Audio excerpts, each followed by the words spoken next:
Chapter 8, Myron. Myron had big ears. He was elected class president.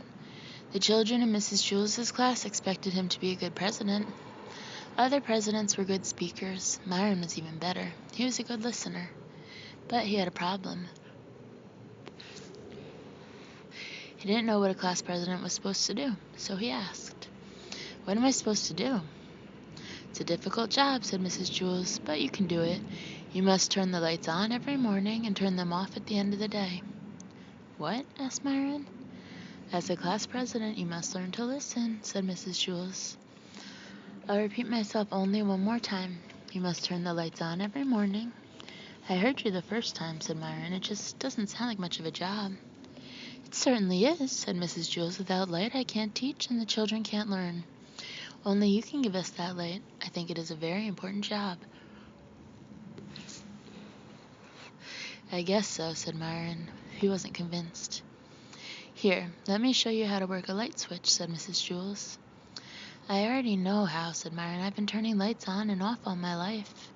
"Very good," said Mrs. Jules. "You'll make a fine president." Myron wanted to be the best president ever, but it was such an easy job he thought that anybody could do it. When school let out that day, Myron stayed behind. He turned out the lights by flicking the switch down. "Excellent," said Mrs. Jules.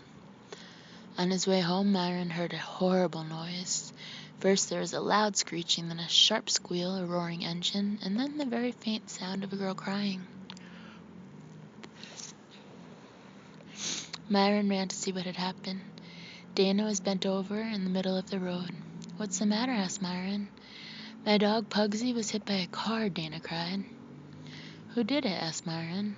"I don't know," Dana sobbed. "They sped away."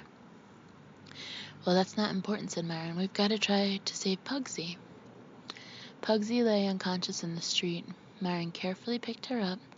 He carried her 2 miles to the vet. Dana cried at his side. "Don't worry," Dana said. "Myron, she'll be all right." But he really wasn't so sure. He gave Pugsy to the vet, walked Dana home, then walked home himself. Dana was so upset that she forgot to thank him. Myron didn't mind. He thought that was what being class president was all about. The next morning before he went to school, Myron went to Dana's house. Pugsy was there. She seemed all right. Dana petted her. Pugsy licked her face. "See, Myron, she's all right," said Dana. "The vet said you brought her just in time." "Hi, Pugsy," said Myron. He petted her. Pugsy bit his hand. "I guess she doesn't know you," said Dana. "She was unconscious yesterday when you saved her life." Dana's mother put some medicine and a Band-Aid on Myron's hand. Then she drove the children to school. They were late. They ran up the stairs to Mrs. Jules' class. The room was completely dark. "It's about time you got here, Myron," said Mrs. Jules. "We have no lights." "Why didn't somebody else just turn them on?" asked Myron. "Because you're class president," said Mrs. Jules. "Show Stephen how to work the lights. From now on, he will be class president."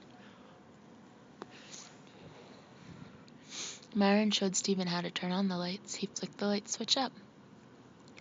At the end of the day, Myron showed Stephen how to turn the lights off. He flicked the switch down. After a week, Stephen finally caught on. He made a good president. The lights were on every morning. Myron, who was the president for only a day, was the best president in the history of Wayside School. It was just that nobody knew it.